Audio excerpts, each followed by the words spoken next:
Okay, 1 Samuel chapter 27. So Saul and David have separated, but we get to learn a little bit more about what happened after that. So David flees to Achish of Gath and dwells among the Philistines for 16 months. Verse 1, and David said in his heart, I shall now perish one day by the hand of Saul. So he's still worried. Again, he forgave Saul, but he didn't forget that Saul had changed his mind several times and come after him again. There is nothing better for me than I should speedily escape into the land of the Philistines, and Saul shall despair of me to seek me any more in any coast of Israel, so shall I escape out of his hand. So David's saying, if I stay in the kingdom of Israel, Saul's going to come after me and take me out. So what I need to do is get out of here. Let's go dwell among the enemies of Israel, because he won't pursue us over there, because he'll have to fight the Philistines too. But realize the Philistines don't like David that much, honestly, considering he single-handedly took out their champion and has killed thousands of Philistines in battles. Verse 2, and David arose, and he passed over with the 600 men that were with him unto Achish, the son of Maoch, king of Gath. Now that's important. Gath, remember, it's a hometown of Goliath, too. It's one of the Philistine. So Achish is one of the Philistine kings. Verse 3, David dwelt with Achish at Gath, he and his men, every man with his household, even David with his 2 wives, Ahinoam and the Jezreelitess, and Abigail the Carmelitess, Nabal's wife. So David, now remember the last time David came, he pretended to be a stranger, a crazy man, so that they wouldn't recognize him. Now he is hanging out with the king, one of the Philistine kings, basically. So this is a bit of a change in perception. It's probably come down to the idea that the enemy of my enemy is my friend. So David and the Philistines are learning we both have a problem with Saul. So maybe rather than fight each other, maybe we should work together a little bit. So there's probably some trying to work this out. Maybe it's an uneasy settlement that's going on, basically. Verse 4, and it was told Saul that David was fled to Gath, and he sought no more again for him. So Saul's like, I'm not pursuing David anymore. No, we're not doing that anymore. Maybe it's because he has finally reconciled himself with David. Maybe that's because he realizes that, the Philistines will probably take out David. We don't have to worry about him anymore. Or maybe he's like, well, with David and the Philistines together, that's not good. We don't want to fight them. Less fighting we do with them, the better. Verse 5, and David said unto Achish, so this is the king of the Philistines of Gath, if I have now found grace in thine eyes, let them give me a place in some town in the country that I may dwell there. For why should thy servant dwell in the royal city with thee? Then Achish gave him Ziklag that day, wherefore Ziklag pertaineth unto the kings of Judah unto this day. And the time that David dwelt in the country of the Philistines was a full year and 4 months. So David was there for about 16 months. He went to Ziklag, which was an area that was pertained to the kings of Judah. Okay, so that's probably part of the land that Judah had where they buried their dead, the kings there. So David's going to get that land from the king of Gath, from the Philistine king. David and his men went up and invaded the Geshurites and the Gezrites and the Amalekites. For those nations were of old the inhabitants of the land, as thou goest to Shur, even unto the land of Egypt.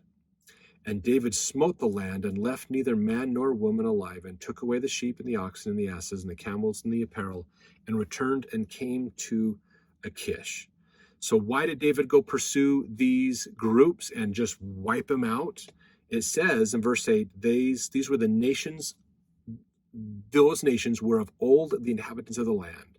Now, if you remember, you got to go back into Deuteronomy, but you remember Moses was told these groups of people who are in the land of Canaan are fully ripe. Now, there is actually, if you look at it, when they first went in, when Abraham was given the land of Canaan as an inheritance, the Lord told Abraham back in Genesis that the wickedness of the Amalekites and these people hadn't been fully ripened yet. So they were wicked people, but they weren't all the way there to need the destruction at this point. So Abraham and his descendants were going to be taken to Egypt, and live in Egypt for a while, and then they'll come out of Egypt, and then they will be used as a tool to wipe out the wickedness of the people. So that is what's been going on, basically. Now, if you remember when Joshua brought the children of Israel in, he brought Israel to the promised land, but the Israelites did not wipe out all the people. They let some of them live.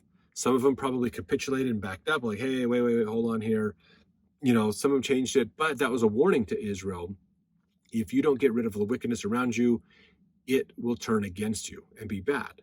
They were to destroy the idols. They were to destroy all the signs of worship, to not have anything that would remind Israel of idol worship, of idolatry, other problems and things, so that they could focus on the truth and not worry about the falsehoods that were taught around them.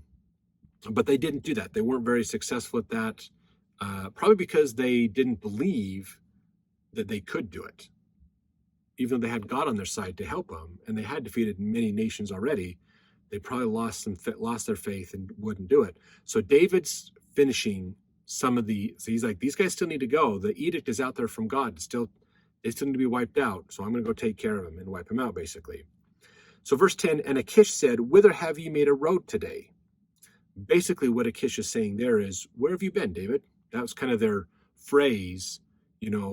Whither have you made a road today is basically saying, hey, where have you been today?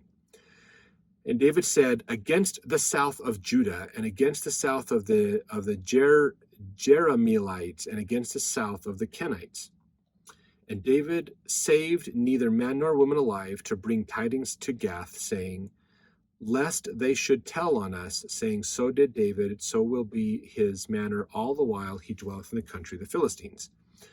And Achish believed David, saying, he hath made his people Israel utterly to abhor him. Therefore he shall be my servant forever. So Achish is going, I'm lucky that David is wanting to be my servant and help us out. So considering what he can do with his 600 men, he is the guy I want on my side. So Achish is pretty happy that this is going in a good direction for him, basically. He's got an opportunity here, and he's not going to squander this opportunity to make inroads with David. Because again, the enemy of my enemy is my friend, is really what it's coming down to, basically. So let's jump to chapter 28 to learn the rest of this story.